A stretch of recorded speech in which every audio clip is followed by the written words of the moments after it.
Sam. This is Sports Zone on Joy Prime with me, Fentio Tahir Fentio. The show is sponsored by Syntex Tank and Hunters. Coming up over the next 60 minutes, the GFA's 29th Ordinary Congress came to a close in Kumasi, but not without controversies. GFA President Keto Kreku making lofty promises and asking delegates to consider him for a second term of office. We'll take you to the highlights of that Congress and, of course, also play to you some of the dissenting voices. We will analyze what exactly went down on the KNUST campus, the positives, the negatives, and how we can move forward. One thing is clear, though, the proposal for a third term of office for the GFA president was not tabled at Congress today. Other stuff were tabled. We'll tell you what exactly was voted upon and what happened at Congress. Also coming up on the show, we talk a lot about transfers. Andre Onana to Man United. David De Gea kicked out of the club like he never served 11 years. Why is United so fascinated about bringing Andre Onana in place of David De Gea? We'll analyze that situation.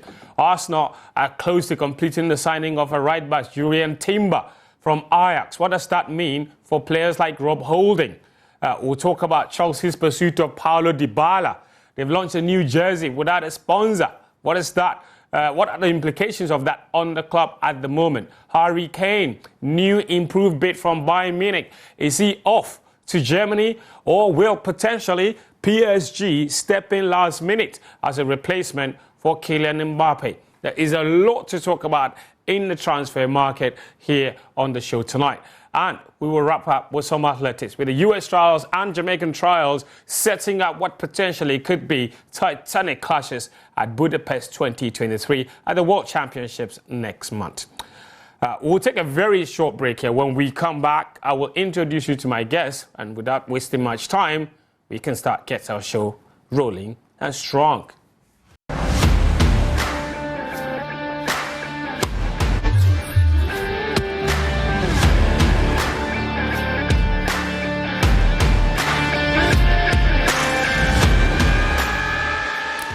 Welcome back. This is Sports Zone on Joy Prime. My name is Fentio Tahir Fentio. This evening I'm joined by my two favorite people, Daniel Cranting and Sichofe Philip Ashrin. Guys, welcome to the show. Thank you. Why are you looking at me? Why are you wearing a tie? Why are you looking at me? It's 9 p.m.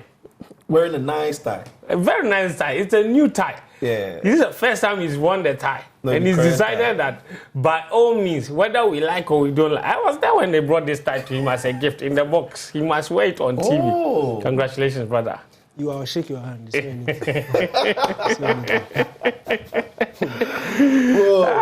But how are you guys? Yeah. Good. Everyone good, huh? Yeah, man. Yeah. All right, this show, of course, brought to you by Syntex Tank. And Syntex Tank is asking whatever your preferred color is, what your preferred size is, what your preferred type of tank is. Syntex has it. Everything. Even the guarantees that you need, Syntex has it. The inner layer that you want, they have it. Whether it's double, triple, quadruple, even triple, double, they have everything, okay? And thanks to all the guys at Syntex Tank, they delivered a great 2,500-liter tank to me last week. So I absolutely love Syntex Tank. So be like me and buy from Syntex, okay? A Syntex tank, of course, a strong, a tough. They have over 300 agents nationwide. Just call them on 0244 335 168. And then you get yourself a Syntex tank. Also, show brought to you by Hunters. And Hunters are introducing the red apple cider. Whether on a cold day or on a hot day, you're looking for any sort of refreshment, get yourself a Hunter's apple cider and enjoy. It's fresh. Another product, of course, from Casa Preco Company Limited. All right, let's not get the show on the road. You're interested in sending your thoughts and views on everything that we'll be talking about here on the show. The WhatsApp number is on your screen, 0551 575757. 0551 575757. Or on Twitter, use the hashtag SportsZone or retweet them and read as many of them as possible so that the rest of our viewers from across the continent will know what you're thinking as well. This show is yours. I've been accused of not reading too many messages in the past, so today I will dedicate a solid amount of time to reading messages and sharing your thoughts. Now, let's head to Kumasi straight away, because that's where, and listen, a lot has happened, okay? Egypt are U23 champions, England are U21 champions, and I think you already know that. But football is at a very, very serious state right now. And so when the football people gather in Kumasi to discuss JoJo and look at what possibly is wrong with our football, we are all very interested. That's why all the brightest brains gathered in Kumasi today at a GFA Extraordinary Congress. The GFA president took the chunk of time in his speech. He spoke for nearly 20 minutes, okay? And most of it was spent delivering promises, okay? I heard very little, of course, about what they've done so far, but I've seen a lot more about what he intends to do. Now, he only has 3 months left in office, but he's promising things that he would do for the next 4 years, for the next 5 years, which, of course, gives me the impression that he thinks or knows that he's probably going to win. So let's go through some of the things that he promised. Some, not all, because he promised a lot. Okay? Key among them, of course, he says he's going to renovate the GFA headquarters at Rich. So those of you who saw the Moroccan headquarters and were making fun of the GFA headquarters, shame on you. They're going to renovate it with FIFA money. It's there. They said in Pram Pram they're going to build a 30-room hostel to accommodate players of the senior national team. They also say they are going to add an extra grass pitch at Pram Pram. Then the other things that you see on the artwork. Each Ghana Premier League club will be supported with 50,000 Ghana cedis to set up a youth team. Now, they will invest 300,000 Ghana cedis on referee fees for clubs. So clubs will no longer be paying referee fees. The GFA will pay that, 300,000 in all. Clubs will also get 25,000 when 2 of your youth players feature in more than 15 top flight games in a season. So that's an incentive to play more young players. Each Division 1 club will now receive 80,000 Ghana cedis from next season onward in incentives, including providing a badge for the winner of the Premier League, the Women's Premier League, and of course the Division 1 League champions. And that will continue for the next 4 years. They call it the BAS incentive, but you can only benefit from it once a season, so that everybody can get a badge by the time he's out of office. The GFA will continue to absorb all referee fees in the upcoming season. Ex-international players will get 50% discount on all coaching courses. They will spend 200,000 in the Catch Them Young refereeing policy. 100,000 will be invested in coach football. It's $100,000. I have to correct that. It's not cedis. It's $100,000 that will be invested in coach football. Let's go to the next slide of things that he intends to do. They plan to have a coordinating office in Accra to oversee the work of the RFAs. They will give 100,000 Ghana cedis to purchase footballs for all regional competitions. Actually, that's also $100,000. It's crazy. So I don't know what's going on with our sign. The FA will also provide pickups for all regional FA chairpersons. They said the pickups that Nyantechi provided are old. It was back in 2015, 8 years old. The FA will contribute 300,000 for payment of officiating fees. The FA will invest 200,000 for training of referees and to catch them young. 1,000 Ghana cedis monthly allowance to regional referee managers. Okay, can you put the slide down? I can't see. Thank you. RFA chairman to get 4,000 Ghana cedis monthly salary, and the vice will get 1,500 monthly salary. The list goes on and on and on. There is a school competition that the FA intends to introduce all around the country, and they're investing an awful lot of money in all of these facilities. And it's lots of promises, lofty promises from GFA President Kesho Kroku. Now, we'll get into those promises very shortly. My guests are here very armed with their own views on everything they saw today.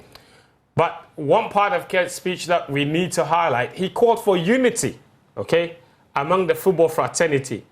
And he says that there are people whose main job is backstabbing, okay, and leaking information and what have you. He says the GFA is not about MPP or NDC or being divisive. He said they inherited a badly damaged Ghana Football Association, which they have repaired now, and is attracting 25 sponsors minimum from private institutions, from the private sector.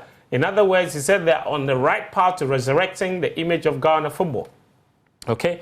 But let me tell you, listen to Ketko Kroki himself speak about and warn some of his so-called detractors who he claimed are leaking information that he himself has in his possession, documents that can harm and end the careers of many of his political opponents.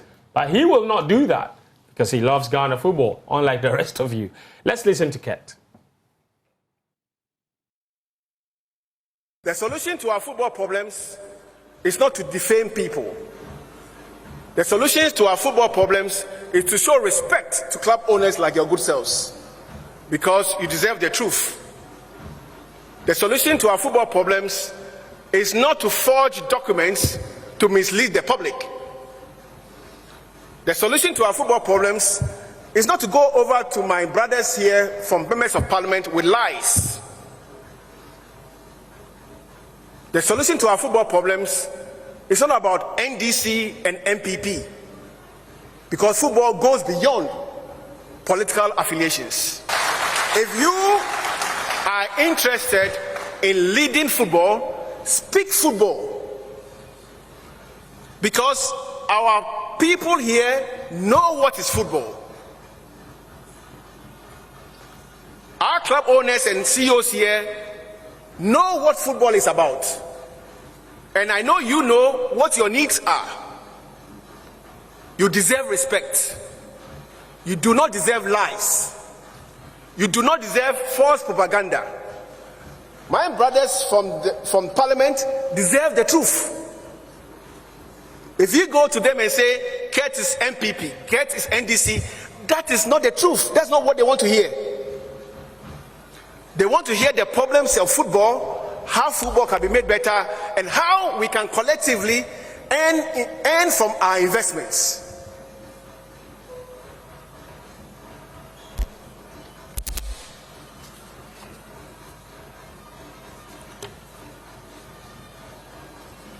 At the end of the day,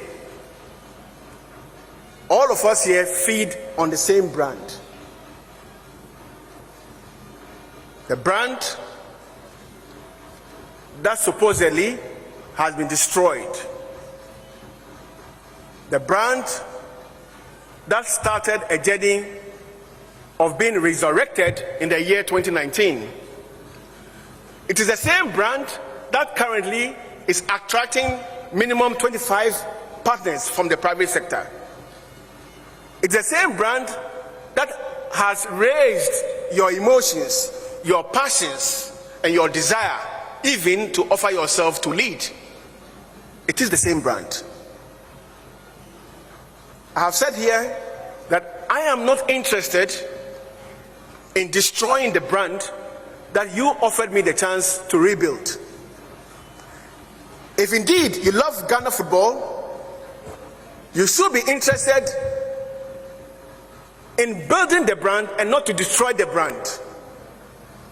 Because in 2019, when we took office, this brand called Ghana football was badly damaged through acts that we are talking about. The solution to our football problems is not to... All right, so that's Ket. Basically sending a stern warning to all of the other people that he, and people say that perhaps it was maybe because he was sending a direct warning to the people that filed the petition. He says in the past administration, people were stealing documents and what have you. And if you care about Ghana football, that's not what you should be doing. You should focus a bit more on just the football. And he himself has in his possession documents that could damage other people, but he's not doing that. And he's focusing on the job. Guys, there's a lot to really talk about regarding the Congress. And by the way, there were some people that were not happy with exactly what went on. In fact, key among the issues that were discussed at Congress, of course, was the fact that they approved the new nomination fees for the GFA presidential election. So if you want to become GFA president, the filing fee is 50,000 Ghana cedis. It went to 50,000 from 5,000. That's 900% increase. That was rubber stamped.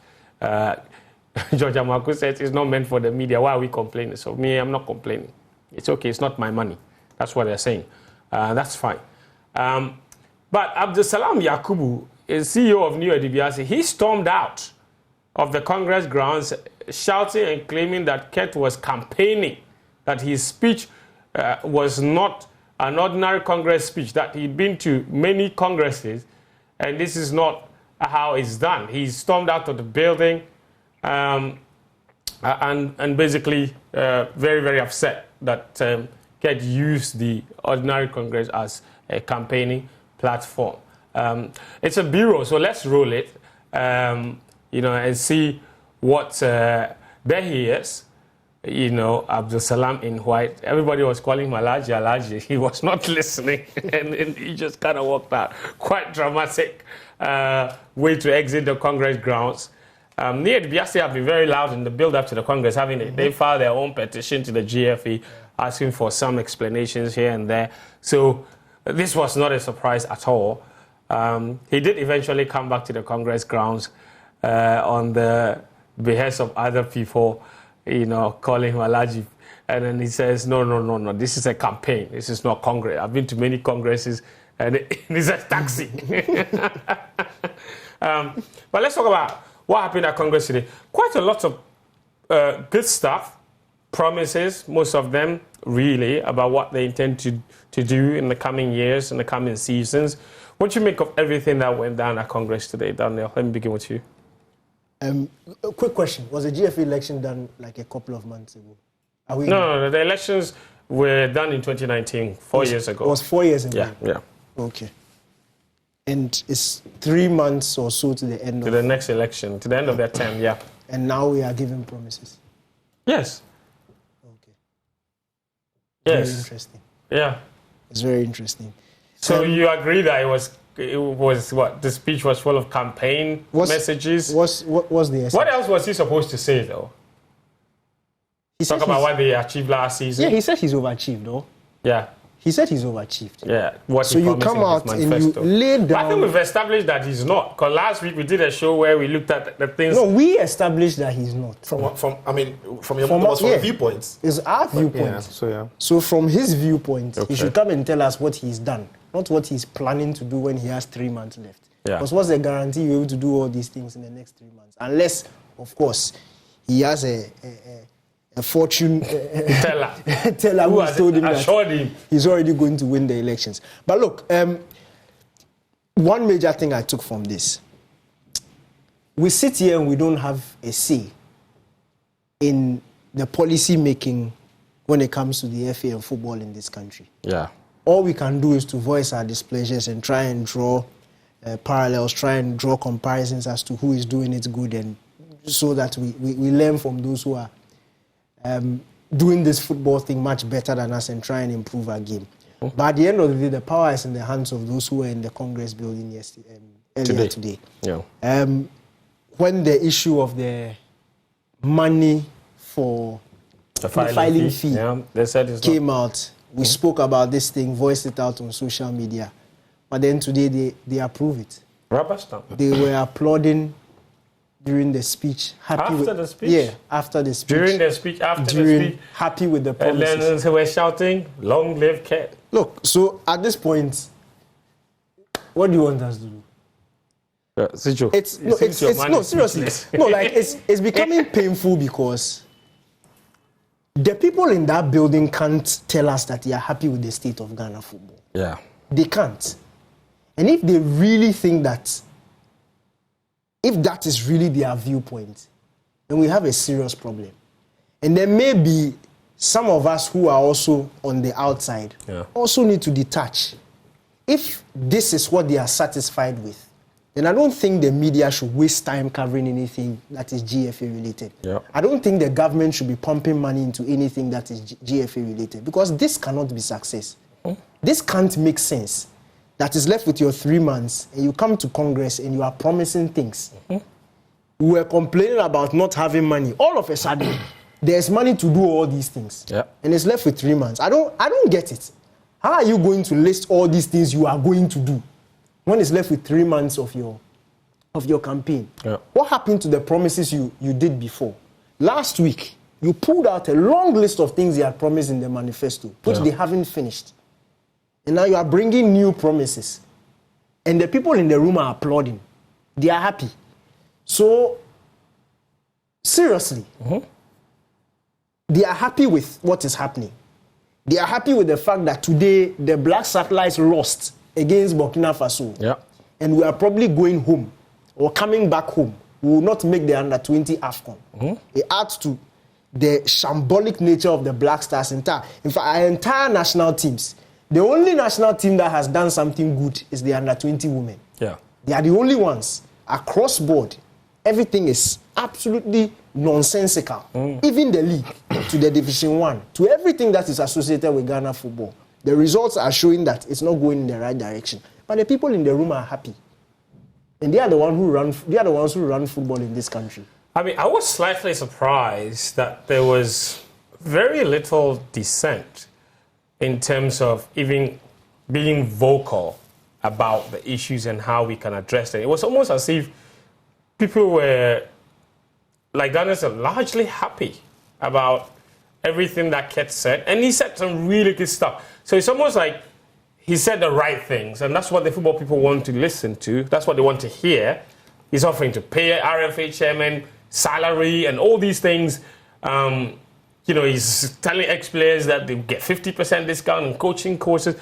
And it almost seems to me like he said the right things, and the people that run the football in the football ecosystem, that's exactly what they want to hear. So for us that are on the outside, and Daniel probably mentioned it, it looks like we are on the outside looking in, and there's really not much we can do, and it's not really our stake or our say to have. Well, okay, so I want to look at it from this viewpoint, right? At Congress, the way Congress is run, and again for people, for viewers, it's important that we also explain how Congress is run, especially not only in Ghana but even at the level of FIFA, right? The agenda is set that it leaves little room for counters. And if you follow today's Congress, it was one of those. The things on the agenda are the things that you can counter. They're the things that you can come up and voice your opinion about, that I don't want this, I want that, I want to question this, I want to question that. Now, when you look at the agenda on the day-to-day, I don't think there was much, or there was many things on that agenda list for those at Congress to counter. To really voice any dissenting opinions. In fact, all of these things had been sent to them way before Congress. Yeah. The expectation is that if you disagree with something, you have a counter opinion, you write back to the FA, they look into it, they can even reply you before Congress. Yeah. Or if you don't get the reply that you think you're expecting, you come to Congress, you mention it, they can vote. But the agenda or the items on the agenda this term didn't give too much room for that. And even if it did, then we'll talk about other things. I'll come to the other things in terms of the money and what have you. So after the president's speech, when the president is done with his speech, the floor is not open for somebody to say, I agree with him, I don't agree with him. Yeah. So many of them would have sat there and be wondering, I probably don't agree, but we will never know. Yeah. Because nobody clapped. So. Again, you don't have the records of everybody who clapped. Yeah. But yes, there was there were people who were big applause everywhere, right? And it's infectious sometimes. When we are saying, I'm listening and Danny claps, I can't clap. I'm just not making any excuse for that. It's nonsense, I'll clap. Yes, if you are prepared to. Yeah. So the point is, when the president spoke, after he spoke, there's no room for people to come out and say, I agree with that, I don't agree with that. Why are you saying it? Why are you saying that? Right? So let's look at the content. Now, this is it. When the president spoke, I've seen people on social media saying he spoke well. I don't think he did speak well. Oh, how? No, I don't think he spoke well. I thought he was eloquent, to be honest. I think this is the best I've seen Ket. No, I think he ranges. Yes, no, it's the best I've seen him on the podium giving a speech. Same. He was more measured. He was more mature. He was more assured of his message. No, he knew exactly what he was doing. He's always been very firm in the way he speaks. Anytime he looked on the paper and was reading what was on the paper, he was assured, he was controlled. Anytime he looked away from the paper, he spoke out of emotions and went offline a lot of times. If people around Ket, a lot of times, if people around Ket are honest enough with him, if he's got a very good communication team around him, if you've got people who can look him to the face and just chip in and say, hey, boss, can you just tone down a little bit on those emotions? I thought that would have been perfect. But if anybody can go back and listen to, I might be wrong, but you can be the judge. Go back and listen to the speech. Anytime you looked away from that paper, he said things he shouldn't have said. And a classic example then is when the GFA boss at Congress, in a place where everywhere around the world you can access, is being beamed on YouTube, is being beamed on Facebook, everywhere. And the president says that he has got document that implicates people that he works with, but he's protecting them. That is one of the things that is born out of emotions. Because I tell you what, it is possible, and I understand in corporate world, it is possible these things happen. I might have a document about one of my best staff. I can't afford to lose that staff, but I'm never going to mention it. Right? I'm never going to go into public and mention it. I'm never going to go out there and tell people that I'm working with people that I've got document that implicates them. They shouldn't be in the football system, but I am keeping those documents. That was way out of line.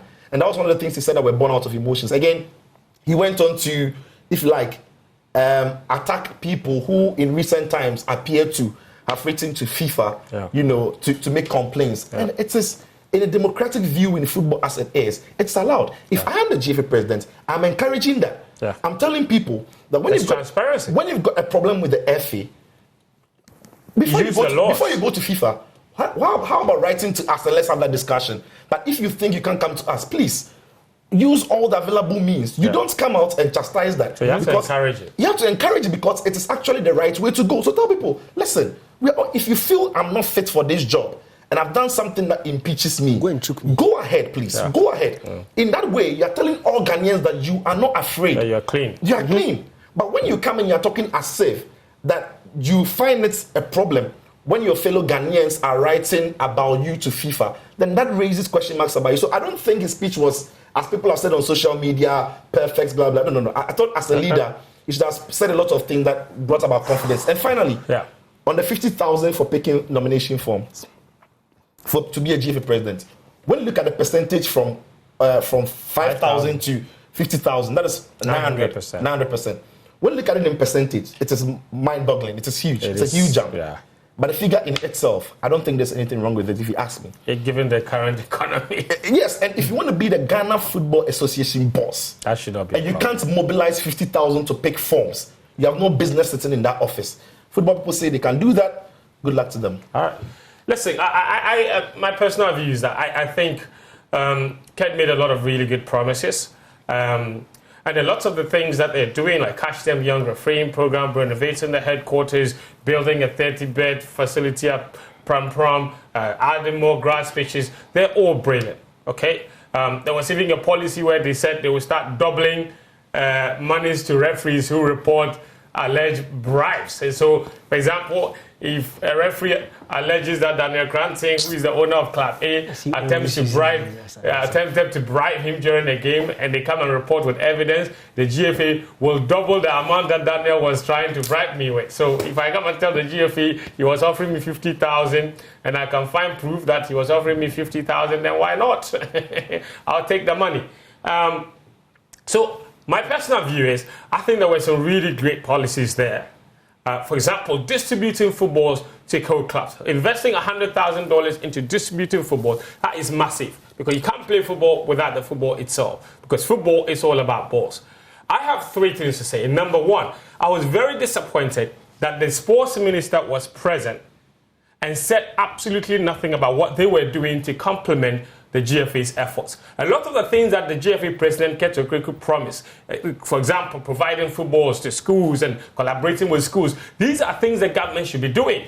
For example, right now, the GFA is distributing all of these boys to these schools. It is the government's responsibility to provide avenues for children to play on. The sports minister has launched his own initiative, and Daniel and I were in our previous employ when he came up with that initiative of 1 million footballs for schools. 2 years on, what has become of those projects or that project? Where are the balls? Why is the GFA the only institution going after this? It makes absolutely no sense. And that's why I'm very disappointed. Point number two, we are coming off one of our worst, if not the worst Ghana Premier League season in terms of attendance. Of all the things that the GFA president spoke about today, nothing, absolutely nothing was mentioned about how they intend to get the fans back into the stadium. And it appears to me Like, the speech was basically only formulated to please the football people that were inside that Congress room, and nothing was done there, or nothing was said to try and please the football fans, without whom the football does not exist. Look at the Black Stars, or all our national teams. Support for them has receded over the years because of the horrible performances in the last 16 months. Absolutely nothing was said about how he intends to get our national teams back to performing at the highest level. That in itself was a complete letdown. And lastly, the GFA president said that he feels that coaching is our biggest problem in Ghana football. Coaching is the biggest problem in Ghana football. That is identifying the problem. When it comes to solving the problem, there were only 2 points about how he intends to fix the coaching problem. The first point is that he intends to subsidize coaching fees for ex-players at 50%. Ex-players who can already pay. 3,000 cedis for the entry-level license D is unaffordable to many people. We have a Catch Them Young refereeing program. Is it not possible to have a Catch Them Young coaching program? And why is the government of Ghana not collaborating with the Ghana Football Association in offering scholarships to coaches? We're giving scholarships to engineers, to doctors, to go abroad and study and come back and help the country. We can't do same for coaching. When you consider the economic impact of football in this country, it makes absolutely 100% sense to start to consider scholarships for coaches to go abroad and study after the license A-level in Europe and bring that knowledge back home. Why is the government not collaborating with that? Why is the GFA's only effort towards solving the coaching problem is offering ex-players 50% discount? Are you aware that coaching has changed now? It's no longer the job reserved for ex-footballers. Now the most promising coaches in the world are in their 30s and the 20s with no previous playing experience. So it is possible. I feel like we missed a big opportunity to lay down the marker and recognize where we need to invest most. I understand and I appreciate some of the efforts, but I will say that there were several missed opportunities at this Congress. And already, I feel like Mr. Okreku designed his speech and his promises to please the people who have voting power in a way to try and coax them into giving him a second term. And that in itself is okay. But he indicated that the GFA was not about MPP or NDC, but I think that speech he gave today was more political than anything I've seen from the MPP or the NDC in the last few years. We'll take a short break. When we come back, we'll delve straight into transfers. This is Sports Zone on Joy Prime.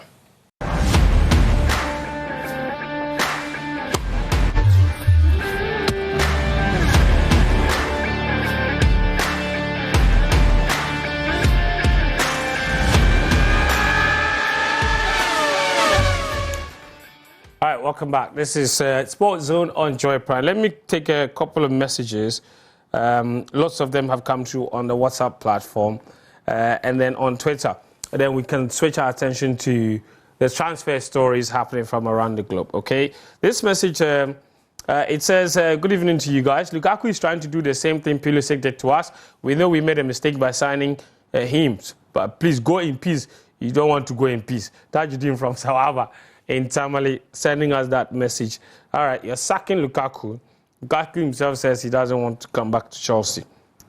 Simon from Obuasi says, the ordinary Congress was a true picture of we talking on TV and doing otherwise. Let's leave the football for the football people. Clueless, he says. Interesting. Hi, good evening. Please, I want to know about the transfer of Onana to Man United or Zamtana in Tamale. We'll talk about that shortly. Miles Fosukwesi says, Kurt is only doing this because he's looking for a second term. He actually said more than that. For his first term and his distance away from everything he said concerning our league. At the moment, our league is poor and the 17 can't perform and the 20 is Dreams FC and the least said about Black Stars, the better. He should not be trusted. He should not be giving a second term. Okay, that's your opinion. Of course, we respect it. This one says, Kurt's failure is tantamount to the over 6,000 potential teachers who failed the Ghana teacher licensure examination recently. Ghana football, their beans, he says. Interesting. David De Gea is a legend of Man United, but he shouldn't have left that way. Man United fans, we want modern goalkeepers like Onana, so we wish him well for his 11 years with us. All right, Onana is coming, don't worry. The internet never forgets. We'll be back to this. This message says, this is a giraffe festival from TM. Kete, okay, you wrote the thing in Ghana, and obviously I can't read it because I don't know what it means. So if I read it and it's not something nice, we are in trouble. Yeah. So that's the problem. I'm in trouble. Good evening, guys. Why are some Man United fans like someone in bow tie today? They are ungrateful to David De Gea, goal legend. Come on, Onana. That's from Mutala. Interesting. It's not a bow tie. That's a fine tie. I'm not just talking about anyone. Yeah. Who is it? He's not talking about anybody here. Maybe he's sitting with his friend who's wearing a bow tie. It's definitely. It doesn't fit the description. I mean, nobody fits the description. Okay. Let me see. There are more messages here. Quite a lot, actually. This one says, you see the way they accepted the 50,000? That's the same way Ket will win the election. So sad. We better prepare for another nosedive with our national teams for the next 4 years. Osea in Sinyani. This message says, greetings to you guys. Please, I would like to know if my dear club Man United has reached an agreement with Atlanta forward NSYO from SSY in the Eastern region. We'll talk about that. Good evening, guys. Ket's administration is the most corrupt administration I've ever seen. If he's not corrupt, he should drop the documents he says he has. Ket is a disappointment, and he's the most incompetent GFA president I've ever seen. I'm Yunus Drinkwater GH from Wazongo. We have to be careful calling people names. You say Ket is corrupt, you have to be ready to back that. So it's your view, but some views we have to calm down, okay? Roaster from La Paz says, please, can you guys talk about foreign news? We are tired of this local news. Some of us aren't interested, and we don't care what they do. Talk about the foreign transfers. Okay, thank you very much. Let's talk about the transfers. Here we go. Let's talk about the foreign transfers, guys. And there's a lot to... Yes, football viewers or listeners, they can be very confusing. Yeah. Another person is going to say, why you spend all your time. Another person was going to say the reason why the Black Stars and everything Ghana football is not working is because of us. That's it. Because we talk about this. I'm like, you can't discuss foreign football too. How does that disturb Ghana football? We're talking Ghana football. We're talking Ghana football. Boys, we'll give you what you want. This is a message from Sharif watching us from Equatorial Guinea. He says GFA there, unless God. He's just bragging in coin. Anyway, let's talk about this. Let's start with Andre Onana. Baba Rahman. So let's get these ones out of the way. 2 Ghanaian players have made transfers today. Baba Rahman has finally exited Chelsea. Swag Nation. He signed for Park. That's not Baba Rahman. Okay, what are you playing, Mauli? That's Baba Rahman. This is Baba Rahman. Thank you. Fresh boy. This is Baba Rahman. He's gone to PAOK Thessaloniki. See the pools. PAOK, P-A-O-K. Thessaloniki in Greece. Finally left Chelsea for the first time in 8 years. He made 15 top flight appearances, made 1 assist for them in those 15 years. He gone on loan 8 times, and now he's gone to Greece. Quick thoughts on it before I move on to the next one. Yeah, it's nice. Yeah, he's doing an Ancelotti. I'm happy for him that finally he's got a settled, permanent team. That's his team. He's needed that. And he did well when he went on loan. He went on loan there. Yeah, and now it's his club. He doesn't have to look over his shoulder and look at where he goes next because he'll be back from loan and blah, blah, blah. Yeah. And fortunately for him, in his absence at the Black Stars, nobody has held on the left back position, so he's still there for the taking for him. Really? Yeah. That's interesting. Yeah. Who's better than him? Yeah, because in his absence, we've not seen anybody, so he's still very much in the free. All right. Alexander Djiku, he has also left his club Strasbourg in front, and he's gone to... drum roll, Turkey. He's joined Fenerbahce on a 3-year deal. Fenerbahce is a big club and all that, but every time somebody leaves a top 5 league and they're going to places like Turkey, I feel like the problem is that getting to a certain point in their career. Yeah, but the problem is France is not a top 5 league. They've dropped 7.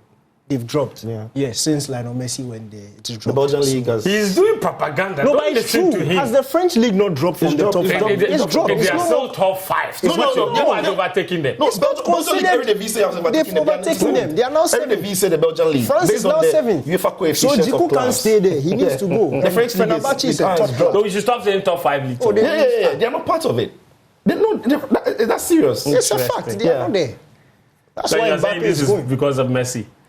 My friend, behave yourself. That is true. Let's talk about him going to Fenerbahce. Top club, obviously.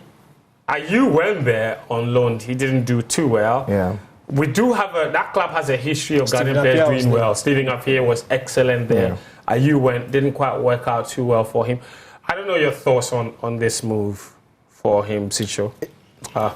Danny, go. Take a bite. For me, it's interesting because last summer, by this time, he was linked with a move to Sevilla. Exactly. It was almost going to happen, and then it didn't work out for him. He didn't have a bad season at Strasbourg. He was actually one of their top players, key in that the Strasbourg team. So it's interesting how he's gone from one season heading to La Liga and then the next season moving to Fenerbahce. But it's the club he's going to. It's a big team. It's a traditional team, top team in Europe, has a lot of history. And you know that they'll be in and around the European competitions. So for me, it's a good move. It's his level. I think it is. I mean, from Strasbourg to Fenerbahce, it's a step up. I mean, very often people are going to look at the league. I'm looking at the club. I'm looking at the ambitions of the club. He's going to play in a club that wants to win every weekend. Strasbourg, he can get away with losing 2 games in 3 games or 3 games in 5 games, and it's like, okay, we are Strasbourg maybe, but in Fenerbahce you expected in Turkey to win every single game, and so all the best to him in the 3 years that he signed with them, and we hope that he can show his form and come back and help the Black Stars as well. Interesting. So all the best to Alexander Djiku. He's now left France. Of course, he's gone to Turkey. Andre Onana is on his way to Manchester United, who have discarded David De Gea as their goalkeeper. After 11 years of service. He came in 2012 and he's gone in 2023 without even a proper farewell. Many people say the way he left the club wasn't ideal. But here's the question. Why are United so fixated on Andre Onana, so much so that they would agree a deal with David De Gea on reduced wages and still refuse to sign it the moment they saw Andre Onana? They said, okay, even though you've reduced your wages, we still don't want you out. And now De Gea is gone. Onana hasn't arrived yet. Anything is possible, but more likely than not, he will arrive. But I know what perhaps many people are thinking. The difference between the two of them is clear. One can play from the back, the other cannot. But is there more to it? Yeah, I think there is. I think the agree with De Gea was probably agreed before the season ended. Okay. And maybe a couple of incidents around David De Gea's performances getting to that time of the season also maybe informed Erik ten Hag to have a second look. Because United were not too clear how much money they would have to spend because of the takeover and what have you. But after that FA Cup final, when you see the goal especially the goal that won the title for City, a couple of mistakes De Gea had made, and the way Erik ten Hag himself wants to play, I think the opportunity to sign Onana means that maybe he didn't want to miss that opportunity. Also knowing that even if De Gea didn't leave this season, next season or the second or the next 2 seasons, he would be leaving. And if he's going to be leaving 2 seasons from now, why don't you then let it happen now so that you can play the way you want to play? So I can see why Man United are trying to move away from De Gea. I just thought it could have been managed a lot better with proper planning. I mean, everybody would have known he was going to leave. But yeah, in football, it doesn't always happen that way. We've seen, somebody said on Twitter, that's an agree with the person that even Messi and Ronaldo didn't leave with the overwhelming applause. But the point is, Barcelona were not ready to. Barcelona didn't plan for Messi's exit, and Madrid didn't plan for Ronaldo's exit. It's the same for United. They didn't necessarily plan for De Gea's exit. That is why fans are saying that. But Onana coming in means something else. It means that everything we saw of that Erik ten Hag, Ajax's team, the way they played from the back, the way they could go high, play the high line because they were confident their goalkeeper would come out and sweep. It's what maybe Man United can do, because with Onana, and David De Gea's problem wasn't only about not being able to play the ball. He wasn't great with aerial balls as well. He wasn't comfortable stepping out of a 6-yard box. Yeah. When the team was playing the high line, he wasn't comfortable stepping up to sweep. It's not his greatest asset. But what De Gea had was that he was a world-class shot stopper, right? And now they're bringing Onana, who would give you everything the modern-day goalkeeper has in terms of playing the ball, passing the ball from from the back. He can be the third man in the build-up. He's great with both feet, so it's not easy to press him. He can go to the left, can take him to the right, he can still find the pass. His range of passing is good, but he's not a great shot stopper, and that is the difference. Onana is not going to pull the saves David De Gea would pull. Yeah. He's not going to pull the Alisson saves. He's not even going to make the saves that, if you like, Thibaut Courtois would make or Black. These managers, these keepers at the top class goalkeepers are going to make. He is going to give you what a modern day goalkeeper gives you with the passing and everything. So it's but when more, he has to be a showstopper. So, in other words, Ten Hag is looking more about how he contributes to his football rather than how many goals he prevents. Probably, yeah. Yeah, you could say that. But this deal is very confusing to me. Yeah. And again, for me, it shows a lack of structure at Man United. This is where my confusion lies. If you look at the midfielder Man U has gone to get in Mason Mount, and you look at the midfield composition that Man U has in Casemiro, Bruno, Mason Mount, there's no conductor in there. There's no midfield player that is comfortable holding the ball and being that conductor, dictating the tempo of the game. Like a proper number 8 kind of. Not proper number 6-ish kind of Busquets, Rodri, Partey, Jorginho type player. And playmaker. And you see, those players are non-negotiable in a team that wants to retain possession and dictate possession. If you look across Erik ten Hag's teams throughout Ajax, he always had a player like that in the midfield. You can't do without it. So if you go for Frankie de Jong-ish. A Frankie de Jong-ish kind of player. So if you are going with Onana, you are suggesting to me that you want to dictate possession. You need a player that will receive that ball. Who is going to receive the ball? Probably Eriksen. If Mason Mount goes to play in the advanced midfield, and maybe if Anthony is not thriving, Bruno Fernandes, as we've seen, goes wide.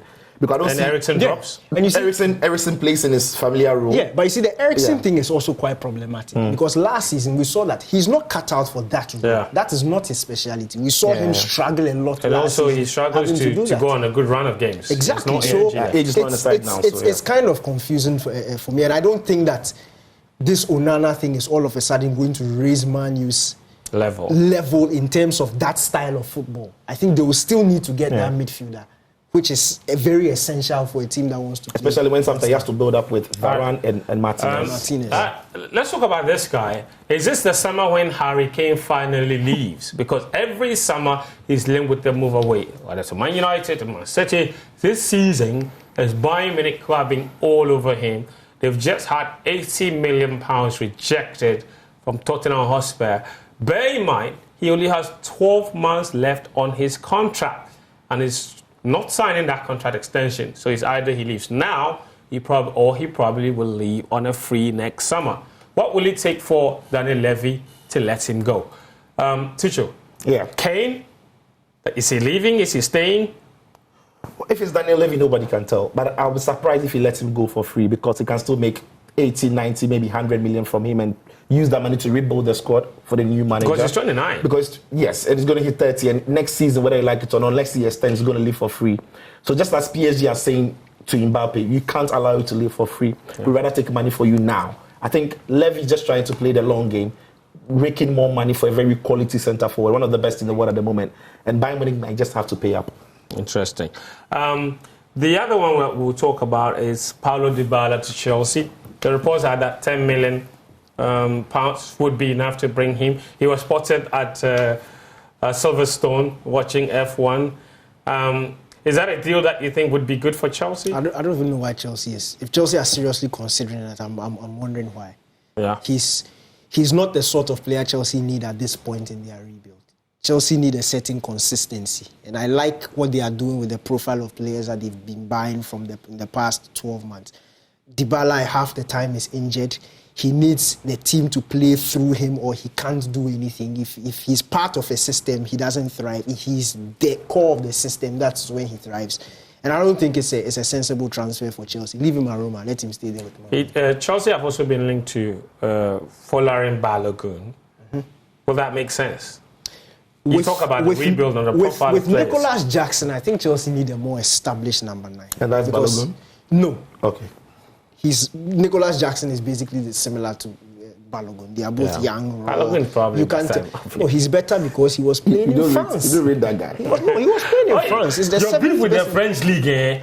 But everybody scores there. Lacazette scored 1 goal last season. He went to Francis. Then when Messi does, then we'll bring Messi's numbers. Everybody's numbers are good. Anyway, and by the way, this is what we'll wrap up with. Julian Timber, his brother has revealed that he's going to Arsenal, right? But basically what it means right now is we're hoping it to get out of that club. He's extending his contract. Robert's extending his contract. He's not going. He will stay. He's not. Yeah. They say he's good in the dressing room. He's good with the boys. Timber is a right back, centre back, left back. Yeah. He's everything. No, but correct. Please, I want to show viewers this. The best Chelsea, the best jersey in Europe right now. The best jersey in Europe right now is the Chelsea jersey. If you've not seen it, I'm trying to show it to you. And my director is not showing it. Okay, he's trying to fix it. But, guys, Chelsea unveiled the Chelsea without a sponsor. It's a throwback and a tribute, of course, to its legends of the past. Oh, my goodness. Nice? This is nice. Is this not nice? Oh, if you buy a white T-shirt and you go and buy blue in the market and you soak it, we don't this care. Is what you get. We don't care. It is nice. It is nice. What is not your jersey? You are not the one to wear it. Blue. It's nice. It's nice. We've not seen blue jersey before. Thank you. Thank you so much, guys. It's been lovely coming your way with another episode of Sports Zone brought to you by Syntex Town. And of course, Hunters. My name is Fentio Tahir Fentio. I was joined by Sitrofe Philip Achim and Daniel Cranton, show directed by Mauli. Until next time, you take care of yourself. Bye bye.